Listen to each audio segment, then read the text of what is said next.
খলিফা।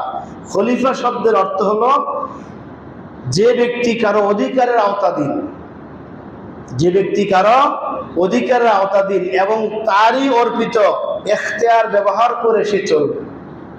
যার নিজস্ব কোনো ক্ষমতা নাই, অন্যের ক্ষমতা নিয়ে সেই ক্ষমতা ব্যবহার করবে, এটা হলো খলিফা। তবে এখানে যেহেতু তার নিজস্ব কোনো ক্ষমতা নাই, কিন্তু অন্য কেউ তাকে ক্ষমতাবান বানাবে, ফেরেশতারা এখান থেকে বুঝেছিলেন যেহেতু আল্লাহ তাআলা তাকে ক্ষমতা দিবেন দুনিয়াতে চলার জন্য, তখন সেই ক্ষমতা এই সঠিক ব্যবহার না করে সে হবে স্বৈরাচার। সে কি হবে? সে হবে ফ্যাসিস্ট হবে, কারণ সে ক্ষমতা পাইছে। যদিও খলিফা হিসেবে এই ক্ষমতাটা তার নিজস্ব নয় এবং তার নিজস্ব চিন্তা চেতনায় এটা ব্যবহার করার এখতিয়ার তার নাই। আল্লাহ তাকে যেই চিন্তা চেতনা দিবেন, যেই সূচি দিবেন, ওই সূচি অনুযায়ী সে এটা ব্যবহার করবে।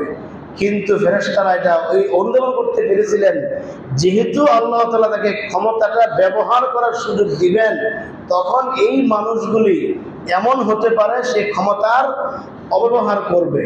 আর মানুষ যখন ক্ষমতার অপব্যবহার করে তখনই সে স্বৈরাচার হয় কিনা?